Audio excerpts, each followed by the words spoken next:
কিয়ামতের দিন দুটি চেয়ার, বেঈমান হবেন, বেঈমান বেঈমান বেঈমান বেঈমান। এবং যে বলেছে মেদিনীপুরের, আমি চ্যালেঞ্জ জানিয়েছি, তোমরা যদি এখানে ব্যবস্থা করতে পারো, তবে কোন মৌলবী আমার সাথে থাকবে না, তার সাথে থাকবে না। দেখ বাপের বেটা, দেখ কে কত মায়ের দুধ খেয়েছে, কে হিম্মত আছে, দেখা যাক। কোন মৌলবী থাকবে না তোমার সাথে, আমার সাথে থাকবে না। খালি বিচারক থাকবে, হাজার হাজার শ্রোতা থাকবে, প্রশাসন থাকবে। দাদা হুজুরের নাম নেবে আর তার গলায় পা দেবে, তার সিলসিলা মানুষের বেঈমান করে দেবে, একটা চেয়ার রাখবে, ফাজিল কোথাকারে। শুনে রাখুন, আবার একবার করে ঘুরিয়ে বলে দিচ্ছি, আল্লাহ রাসূল এক নয়, কোন দিক দিয়ে এক নয়। যে বলবে সে বেঈমান কাফের হবে। আমি নূর থেকে তৈরি, কেউ যদি বলে সে বেঈমান কাফের হবে। এবং কেউ যদি বলে ফুল চাদর দেওয়া জায়েজ আছে, আমাদের ফুরফুরা সিলসিলাতে বেদাত এবং নাজায়েজ, মির্জা হুজুর পীর কেবলার ফতোয়া আছে। আচ্ছা, এবার আল্লাহর নবীর কাছে চাওয়া, আমার দাদা হুজুর কেবলা, আমার পাঁচ হুজুর কেবলা, আল্লামা রুহুল আমিন সাহেব কোন জায়গায় এই কথা বলেনি। আর তৃতীয় নম্বর কথা হচ্ছে যে ওই কি আরেকটা কি আছে, আল্লাহর নবীর কাছে চাওয়া আরেকটা, এই পাশাপাশি যে ও তো বেঈমান হয়ে যাবে। ও কথা বললে ওকে বললা হয় মুজাসসামা, মুজাসসামা হাসাবিয়া, অতীতের মুজাসসামা, যারা আল্লাহর আকৃতিতে বিশ্বাসী। এই মুজাসসামা দলদের এটা বিশ্বাস। এই মুজাসসামা দল সম্পর্কে আল্লামা রুহুল আমিন সাহেব বেশি দূর যাবার দরকার নেই। আল্লামা রুহুল আমিন সাহেব যা লিখে গেছেন তার বইটা পড়ে দেখে নেবেন, চোখটা মিলিয়ে দেখে নেবেন। মুজাসসামাতে ঘরে আল্লামা রুহুল আমিন সাহেব কাফের বলে। কত বুঝতে তো আজ তাহলে কোথায় আছো? আর আমার মুখ দেখলে আমি তো আওলাদের রাসূল সৈয়দ। কত আমার মাও সৈয়দ, আমার বাপও সৈয়দ। কথা বুঝতে পারছেন না? সৈয়দ হয়েছে তো কি হয়েছে? তাহলে আমার চেহারা দেখলে তাহলে আপনাদের সব মাফ হয়ে যাবে, হবে কি হবে না? আমাদের কুরসি নামা আছে। এমনি সাইফুদ্দিন সাহেবের আমি জামাই নই, এটা তোমরা জানো। সাইফুদ্দিন সাহেবের জামাই, ও তো 30 বছর আগে সম্পর্ক। আমার মুজাদ্দেদের জামানের সঙ্গে সম্পর্ক কবে থেকে জানো? 100 বছর আগে থেকে। মেজলা হুজুর কেবলা কে? আমার নিজের বাপের বড় বোনের সঙ্গে মেজলা হুজুর কেবলার বিয়ে হয়েছে। আর আমার বাপের ছোট বোনের সঙ্গে নওয়াজ হুজুর কেবলার বিয়ে হয়েছে। আর আমার জীবনটা নওয়াজ হুজুর কেবলার কাছে কেটেছে। তুমি আমাকে কি বুঝাবে? যে এই চোখে 4 হুজুরকে দেখেছে, এই চোখ চট করে কাউকে মেনে নেবে না। বেশি চাতুরতা করে, চালাকি বাজি করে, অ্যাডভার্টাইজমেন্ট করে পীর হওয়া যাবে না। এটা আল্লাহর দেয়া জিনিস।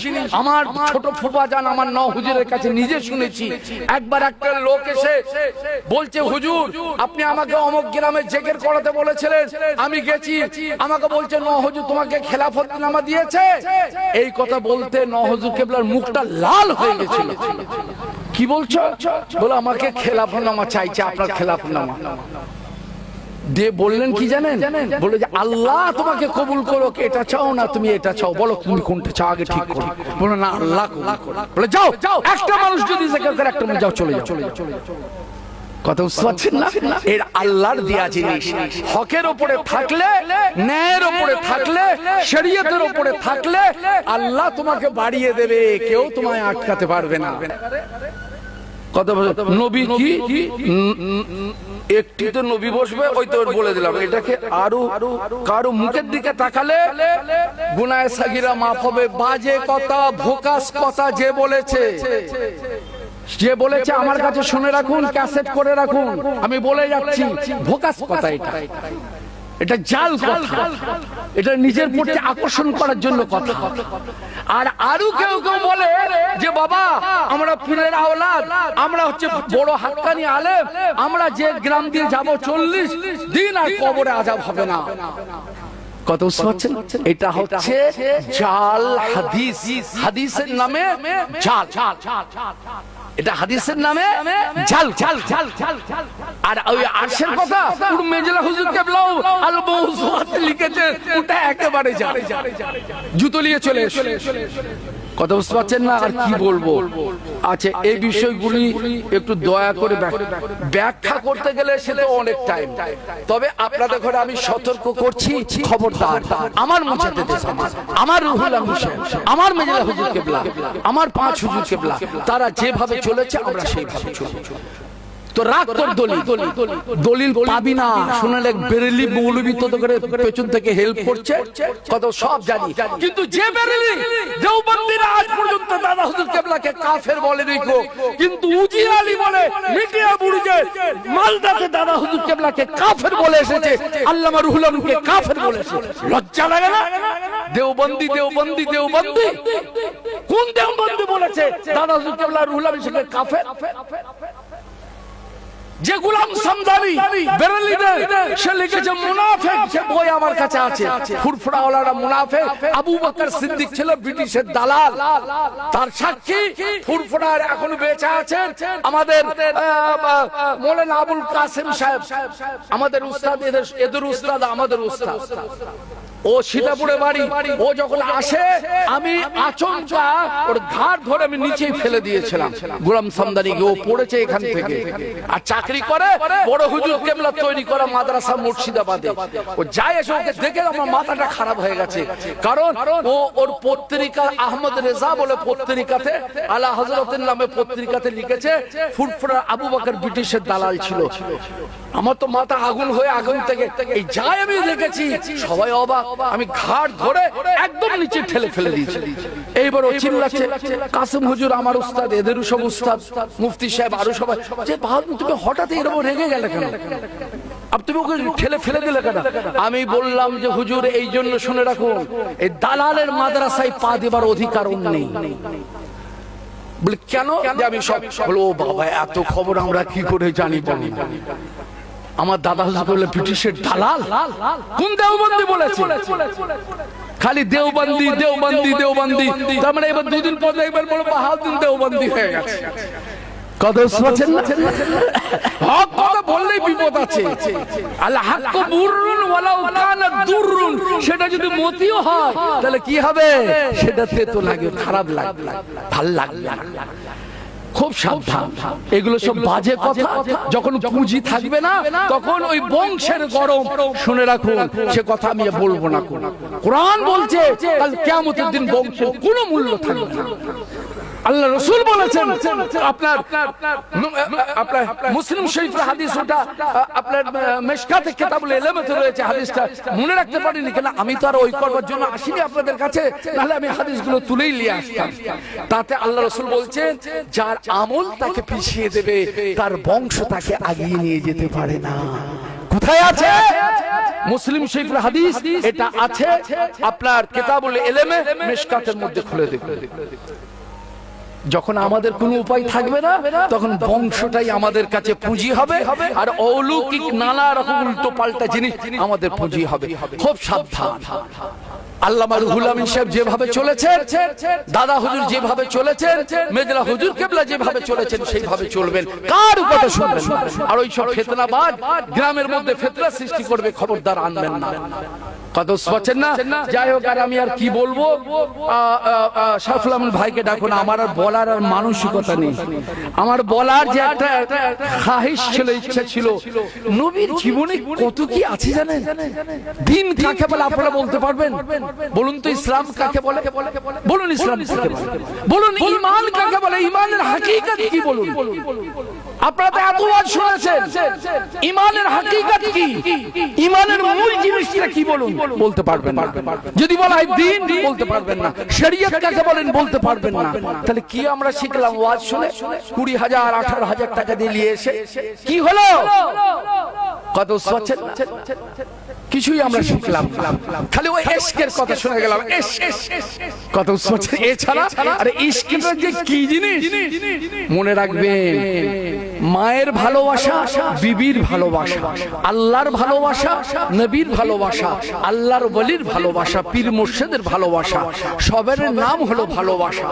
ইসলাম একটা প্র্যাকটিক্যাল একটি জীবন ব্যবস্থা, নিজামে হায়াত, খুব লজিকপূর্ণ ধর্ম। ইসলাম এত সুন্দর, তার আল্লাহর ভালোবাসা আল্লাহর জায়গায়, নবীর ভালোবাসা নবীর জায়গায়, আবার মায়ের ভালোবাসা। আচ্ছা আপনি বলুন তো, মায়ের ভালোবাসাও ভালোবাসা প্রেম, আর বিবির ভালোবাসাও প্রেম, তাহলে দুটো প্রেমই তো প্রেম। তাহলে মায়ের ভালোবাসা বিবিকে বাসা যাবে, আর বিবির ভালোবাসা মাকে বাসলে কি হবে? তাকে জুতো মেরে লাত মেরে তাড়াবেন, তাই তো? তাড়াবেন কি তাড়াবি না? ঠিক ওইরূপ নবীর জায়গায় নবীকে রাখতে হবে, আল্লাহর জায়গায় আল্লাহকে রাখতে হবে। এর যদি ব্যতিক্রম হয়, আল্লাহর দরবার থেকে ওইভাবে লাঞ্ছিত করে আল্লাহ তাড়িয়ে দেবেন এবং মুশরিক বলে আল্লাহ পাক বলে দেবেন। কথা বুঝতে পারছেন না? তো এইগুলো বুঝার ব্যাপার আছে ভাই। কিন্তু আজ আমরা ওয়াজের মাহফিল গুলো তো ওই হয়ে গেছে, যার গলা ভালো, এর ভালো গজল গাইতে পারবে, একটু হাসাতে পারবে, দুটো রাজনীতির কথা বলতে পারবে, বলো ওই বক্তাকে নিয়ে। আমরা তো শিখতেই চাই না। আপনি কি করে বলবেন মুহাম্মদ রাসূলুল্লাহ কেন এসেছিলেন? আমার ব্যক্তিগত জীবন শুনে রাখুন, একটুখানি বলে যায়। আমার ব্যক্তিগত জীবন, স্বামী স্ত্রী, আমার পারিবারিক জীবন, আমার সামাজিক জীবন, আমার অর্থনৈতিক জীবন, প্রত্যেকটি ক্ষেত্রের জন্য মুহাম্মদ রাসূলুল্লাহ সাল্লাল্লাহু আলাইহি ওয়াসাল্লাম আমাদের ইডিওলজি খালি দিয়েননি, খালি ইডিওলজি দেননি, ওই ইডিওলজিকে তিনি বাস্তবে রূপদান করে জগৎবাসীকে হাতে কলমে দেখিয়ে গেছেন। ইসলাম কমপ্লিট একটা জীবন ব্যবস্থা, নিজামে হায়াত। আমরা একদল বেরিয়েছে হাঁচির দোয়া, কাশির দোয়া, চিত হওয়ার দোয়া, উপর হওয়ার দোয়া, চল বাবা নামাজ আল্লাহর ওয়াস্তে দিনের জন্য বেরিয়ে পড়ে। ও একটা বেরিয়েছে। এখন ওদের বিরুদ্ধে কি বলবো, এখন নিজেদের বিরুদ্ধে বলতে হবে। কথা বুঝতে পারছেন না? তো এরা দিন বুঝাচ্ছে, দিন কত বুঝছেন না। যাই হোক, আমি একবার দরুদ শরীফ পড়ুন, আল্লাহুম্মা সাল্লি আলা। আর আমার বলার মতো আর চা দেবো, পানি টেনে দেবো, একটু পানি দাও দিন।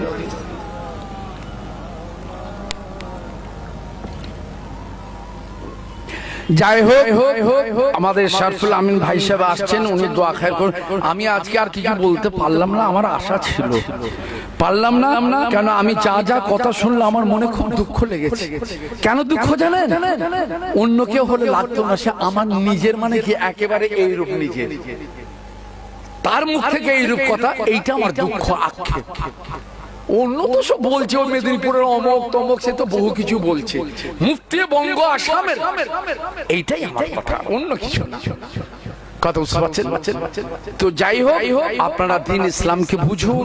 এমন বক্তাদের ঘরে দাওয়াত করবেন, এমন সিলসিলার আলেমদের ঘরে দাওয়াত করবেন, মৌলবীদের ঘরে দাওয়াত করবেন, এমন আমার দাদা পীরের আওলাদদের ঘরে দাওয়াত করবেন, যাদের দ্বারা আপনার আমার ঈমান নষ্ট নয়, ঈমান তাজা হবে। আমরা ইসলামকে বুঝতে পারবো, ইসলাম কি জিনিস, কিভাবে আমার জীবনে আমি চলবো, এগুলো শিক্ষা পাবো, এগুলো বুঝতে পারবো।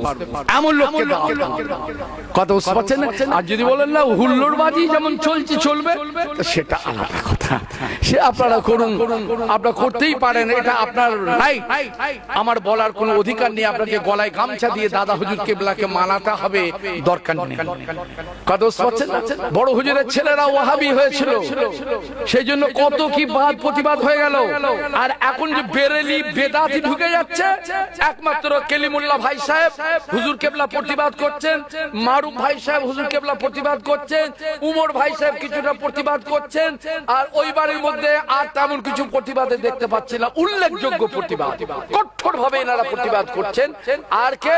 এই বাড়ির মধ্যে কয়েকজন অল্প বয়সী ছেলে, কত তারা প্রতিবাদ করছে। কত ও বলছে আমাকে বলতে হবে, জেদ কাকে দেখাচ্ছ? আল্লাহর কাছে। আমার দাদা হুজুর কেবলার ক্ষেত্রে জেদ দেখাচ্ছ? কথা বুঝতে পারছেন না? ও বলেছে আমাকে এটা বলতে হবে। আর মানুষের ঈমান, একটা মানুষকে ঈমানদার করতে পারলাম না, আজ পর্যন্ত নামাজ পড়াতে পারলাম না, আজ পর্যন্ত তার জুয়াটা ছাড়াতে পারলাম না, আজ পর্যন্ত তার মদ খাওয়াটা ছাড়াতে পারলাম না, আমি কি করছি? তার ঈমানটাকে আরো বরবাদ করছি। এই আমাদের কাজ হয়েছে। আর তোমাদের টাকা পয়সা মাশাআল্লাহ আল্লাহ ভালো দিয়েছে, তো এত ঘর ঘর ওয়াজ হচ্ছে। আমরা বলছি আমাকে জানি না ও ক টাকা দেবে, ও আমার ছাত্র, কত বছর ক টাকা দেবে না ঠকিয়ে দেবে জানি না। কেন আমার তো আবার ফি নেই। সাধারণত হচ্ছে ফি হলে এটা একটা সাইকোলজিক্যাল ব্যাপার আছে। এটা তো দেখতে পাচ্ছেন, শোনো না, যা ও আমার দেখে লাভ নেই। সাইকোলজিক্যাল ব্যাপার আছে কি জানেন? তোমার মায়ের শরীর অসুস্থ, কলকাতায় কোন ডাক্তার বলে বেলভিউ নিয়ে গেছিলাম 1,500 টাকা ফি। ও তাহলে ভালো ডাক্তার দেখিয়েছিস। আর যদি বলে যে না বারাসাতে নিয়ে গেছিলাম 150 টাকা, ও ডাক্তার ভালো। তাহলে মানে যার ফি বেশি সেই ডাক্তার। তাহলে ফি, আর আমার এমন হয়ে গেছে যে না ফি আছে, হোমিওপ্যাথি ডাক্তারও নয়, অ্যালোপ্যাথি তো দূরের কথা, হোমিওপ্যাথিও নয়। কথা বুঝছেন না? যাই হোক, কই সফলম ভাগে রাখেন না, আমি ছেড়ে দেবো। আর আমি বলার মতো আর আমার অবস্থা নেই। তবে আপনারা খুব সাবধান শুনে রাখুন। আবার একবার করে ঘুরিয়ে বলে দিচ্ছি, আল্লাহ রসুল এক নয়, কোন দিক দিয়ে এক নয়। যে বলবে সে বেঈমান কাফের হবে। আমি নূর থেকে তৈরি, কেউ যদি বলে সে বেঈমান কাফের হবে। এবং কেউ যদি বলে ফুল চাদর দেওয়া জায়েজ আছে, আমাদের ফুরফুরা সিলসিলাতে বেদাত এবং নাজায়েজ, মির্জা হুজুর পীর কেবলার ফতোয়া আছে। আচ্ছা, এবার আল্লাহর নবীর কাছে চাওয়া, আমার দাদা হুজুর কেবলা, আমার 5 হুজুর কেবলা, আল্লামা রুহুল আমিন সাহেব কোন জায়গায় এই কথা বলেনি। আর তৃতীয় নম্বর কথা হচ্ছে যে ওই কি আরেকটা কি আছে, আল্লাহর নবীর কাছে চাওয়া আরেকটা, এই পাশাপাশি যে ও তো বেঈমান হয়ে যাবে। ও কথা বললে ওকে বললা হয় মুজাসসামা, মুজাসসামা হাসাবিয়া, অতীতের মুজাসসামা, যারা আল্লাহর আকৃতিতে বিশ্বাসী। এই মুজাসসামা দলদের এটা বিশ্বাস। এই মুজাসসামা দল সম্পর্কে আল্লামা রুহুল আমিন সাহেব বেশি দূর যাবার দরকার নেই। আল্লামা রুহুল আমিন সাহেব যা লিখে গেছেন তার বইটা পড়ে দেখে নেবেন, চোখটা মিলিয়ে দেখে নেবেন। মুজাসসামাতে ঘরে আল্লামা রুহুল আমিন সাহেব কাফের বলে। কথা বুঝতে পারছেন না? তো আজ তাহলে কোথায় আছো? আর আমার মুখ দেখলে আমি তো আওলাদের রাসূল সৈয়দ। কত আমার মাও সৈয়দ, আমার বাপও সৈয়দ। কথা বুঝতে পারছেন না? সৈয়দ হয়েছে তো কি হয়েছে? তাহলে আমার চেহারা দেখলে তাহলে আপনাদের সব মাফ হয়ে যাবে। হবে কি হবে না? আমাদের কুরসি নামা আছে। এমনি সাইফুদ্দিন সাহেবের আমি জামাই নই, এটা তোমরা জানো। সাইফুদ্দিন সাহেবের জামাই, ও তো 30 বছর আগে সম্পর্ক। আমার মুজাদ্দেদের জামানের সঙ্গে সম্পর্ক কবে থেকে জানো? 100 বছর আগে থেকে। মেজলা হুজুর কেবলা কে? আমার নিজের বাপের বড় বোনের সঙ্গে মেজলা হুজুর কেবলার বিয়ে হয়েছে। আর আমার বাপের ছোট বোনের সঙ্গে নওয়াজ হুজুর কেবলার বিয়ে হয়েছে। আর আমার জীবনটা নওয়াজ হুজুর কেবলার কাছে কেটেছে। তুমি আমাকে কি বুঝাবে যে এই চোখে 4 হুজুরকে দেখেছে, এই চোখ চট করে কাউকে মেনে নেবে না। বেশি চাতুরতা করে, চালাকি বাজি করে, অ্যাডভার্টাইজমেন্ট করে পীর হওয়া যাবে না। এটা আল্লাহর দেয়া জিনিস। আমার ছোট ফুফা জান আমার নওয়াজ হুজুরের কাছে নিজে শুনেছি। একবার একটা লোক এসে বলছে, হুজুর আপনি আমাকে অমুক গ্রামে জেকের করাতে বলেছিলেন, আমি গেছি। আমাকে বলছে নওয়াজ হুজুর তোমাকে খেলাফতনামা দিয়েছে। এই কথা বলতে নওয়াজ হুজুর কেবলার মুখটা লাল হয়ে গেছিল। কি বলছো? বলে আমাকে খেলাফতনামা চাইছে, আপনার খেলাফতনামা দিয়ে বললেন কি জানেন? বলে যে আল্লাহ তোমাকে কবুল করুক, এটা চাও না তুমি এটা চাও, বলো তুমি কোনটা চাও আগে ঠিক করো। বলো না আল্লাহ কবুল করুক। বলে যাও, একটা মানুষ যদি জিকির করে একটা মানুষ যাও, চলে যাও। কথা বুঝতে পারছেন না? এর আল্লাহর দেয়া জিনিস। হকের উপরে থাকলে, ন্যায়ের উপরে থাকলে, শরীয়তের উপরে থাকলে আল্লাহ তোমাকে বাড়িয়ে দেবে, কেউ তোমায় আটকাতে পারবে না। আর চালবাজি করে, চালাকি করে, এই হচ্ছে পানির বলবলা। বলবলা বোঝেন? ভূষ করে উঠবে আবার থিতিয়ে যাবে। আমার ফুরফুরা বলো না, তাহলে তুমি বলে দাও যে আমি আলা হযরত। ঠিক আছে, একটা কথা বলতে যাব না, একটা কথা বলবো। আলা হযরত বললে বাস থাকতেই পারে, সবাই ফুরফুরা হবে তার কি মানে আছে? তুমি বলবে আমি ফুরফুরা, আমি রুহুল আমিন, আমি মেজো হুজুর, তাদের কল্লা কাটবে। কথা বুঝতে পারছেন না? খুব সাবধান। কথা বুঝতে পারছেন? আর যদি কেউ চ্যালেঞ্জ করে যায় আপনাদের এখানে, আমাকে ডেকে পারবে না, আমাকে পয়সা দিতে হবে না। তবে শর্ত হচ্ছে ওই তার সঙ্গে কোনো মৌলানা থাকবে না। আমি একা, সে একা, হাজার হাজার মানুষ থাকবে, প্রশাসন প্রমাণ করা কে গেল। আল্লাহ হাজার, নবীও হাজার। কি বলবো? যাই হোক, সাবলাম ভাইকে ডাকুন না। আচ্ছা, আমি আমার তো আলোচনা করা হলো না, এই প্রশ্ন এইসবের জন্য যাক দুটো কথা বললাম। খুব সতর্ক থাকবেন ভাই। আমাদের জীবনে যেভাবে ওনারা চলে গেছে আমরা সেই আমরা ওর অতিরিক্ত কিচ্ছু বুঝতে চাই না। অনেক দলিল আছে, কথা বুঝতে পারছেন না? ওই দলিল রাখো। আমি উলিল আমার মেনেছি এবং যার 570-71 জন খলিফা ছিল তার মধ্যে নাম করা খলিফাদের মধ্যে আল্লামা রুহুল আমিন সাহেব রাহমাতুল্লাহ আলাইহি, আল্লামা নিসার আহমদ সাহেব রাহমাতুল্লাহ, আব্দুল আজিজ কনকপুরি রাহমাতুল্লাহ আলাইহি, আপনার ইব্রাহিম জয়নবীর রাহমাতুল্লাহ আলাইহি, তারপরে আপনার এই ধরনের বড় বড় কিছু কিছু খলিফা ছিলেন, কথা বুঝতে পারছেন না? ওয়াজিহুদ্দিন খান সান্দাবি রাহমাতুল্লাহ আলাইহি। তারা এত বড় বড় ভাষ্য দ্বিতীয় রুহুল আমিন দেখাতে পারবে? হতে পারে, কিন্তু এখনো দ্বিতীয় কোন পুরি দেখাতে পারবে? পারবে না। দ্বিতীয় মেজে হুজুর দেখাতে পারবে? পারবে না। বাস ওইটাই আমাদের দলিল। ওসব রাখো, তোমার যে বলবে বন্ধ করুন, আপনার ওয়াজ শুনবো না। আপনি আমাকে বলুন মুহাম্মদ রাসূলুল্লাহ আমাদের জীবনে চলার জন্য কি গাইডলাইন দিয়েছেন, এইটা বলুন। যাই হোক, আমি আমার আলোচনা শেষ করলাম। আপনারা আমার জন্য দোয়া করবেন। ওয়া আলাইনা ইল্লাল বালাগ। আসসালামু আলাইকুম।